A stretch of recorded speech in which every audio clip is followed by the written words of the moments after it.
आज हम बात करेंगे में लेड होता है। आज जो आप स्टडीज़ में देख रहे हो आजकल वे प्रोटीन में लेड है, तो वो लेड है क्या, ठीक है, उसके बारे में बात करते हैं। क्योंकि बहुत सारी स्टडीज़ आ रही हैं, कहते हैं कि 70% से ज़्यादा वे प्रोटीन में लेड पाया गया है, which is not healthy for you, this and that. तो उसके बारे में बात करेंगे, वीडियो एंड तक देखना, थोड़े बहुत डाउट्स आपके क्लियर हो जाएंगे, ठीक है। फर्स्ट, लेड है क्या। लेड एक कंटेमिनेटेड चीज़ है, ठीक है। वो किसी भी चीज़ से आ सकती है, चाहे वो मिट्टी हो, पानी हो कंटेमिनेटेड, या कोई भी ऐसी फैसिलिटी हो जहाँ पे कंटेमिनेशन हो चुका हो, वो एरिया कंटेमिनेटेड है। अब काउस को क्या दिया जाता है, उनको फीड दी जाती है, उनको पानी दिया जाता है, उनको ऑफ कोर्स मिट्टी में रखा जाता है ना, मिट्टी होती है वहाँ पे, या वो कुछ भी खा लेती हैं उठा के। तो ऑब्वियसली वो जो लेड है वो दूध में आएगा, जो काउज हमें दे रही हैं दूध, ठीक है। और दूध से वो हमें वे प्रोटीन में आ रहा है, क्योंकि दूध से ही तो वे प्रोटीन बनता है। The lead goes there from milk to whey protein, ठीक है।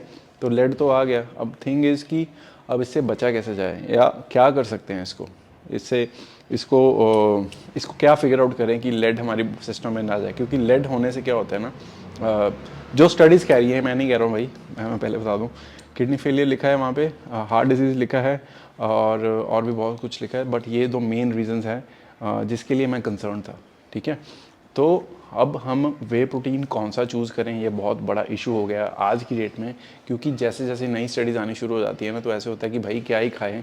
उसका हल ये है कि आप पहले तो थर्ड पार्टी टेस्टेड वे प्रोटीन कंज्यूम करो। बहुत सारे इंडियन ब्रांड्स भी हैं जो थर्ड पार्टी टेस्ट वे प्रोटीन प्रोवाइड कर रहे हैं, ठीक है। आप वो खुद ही टेस्टिंग करवा के खुद ही लेबल कर देते हैं ना, लेकिन अगर थर्ड पार्टी टेस्टेड होगा तो ट्रांसपेरेंसी थोड़ी ज़्यादा रहेगी, है ना। दूसरी चीज़ आप ये कर सकते हो, आप ग्रास फेड वे यूज़ कर सकते हो, जहाँ पे काउस को खुले में छोड़ा होता है और वो दूध नेचुरली प्रोड्यूस करती हैं, फैसिलिटी अच्छी होती है। वो चीज़ पैकेजिंग पे लिखी होती है और वो हमेशा एक्सपेंसिव होते हैं वे प्रोटीन, ठीक है। Grass fed way is always expensive. अगर वो लेबल ट्रांसपेरेंट है, आप पढ़ सकते हो, थर्ड पार्टी टेस्टेड है, तो वो वे प्रोटीन यूज़ कर सकते हो। ये कोई ऐड नहीं कर रहा हूँ मैं, ठीक है। आपको नेचुरली जो चीज़ें हैं, जो फैक्ट्स हैं, वो बता रहा हूँ। तीसरी चीज़ आप ये कर सकते हो, चूज़ वे आइसोलेट, अगर आपका बजट अलाउ करता है तो। क्योंकि स्टडीज़ में बताया गया है कि 70% ऑफ वे कंसनट्रेट जो मार्केट में अवेलेबल है, उसमें सबसे ज़्यादा लेड पाया गया है। तो ऑब्वियसली हम कंसनट्रेट से आइसोलेट पे स्विच हो सकते हैं। चौथी चीज़ आप क्या कर सकते हो, रिलाई करो होल फूड्स पे, chicken, fish, eggs, dairy, nuts. Dairy, साफ़ सुथरी डेयरी, जहाँ से भी दूध आ रहा है आपका, यू मस्ट नो वो कहाँ से आ रहा है, ठीक है। दालें हैं, ठीक है।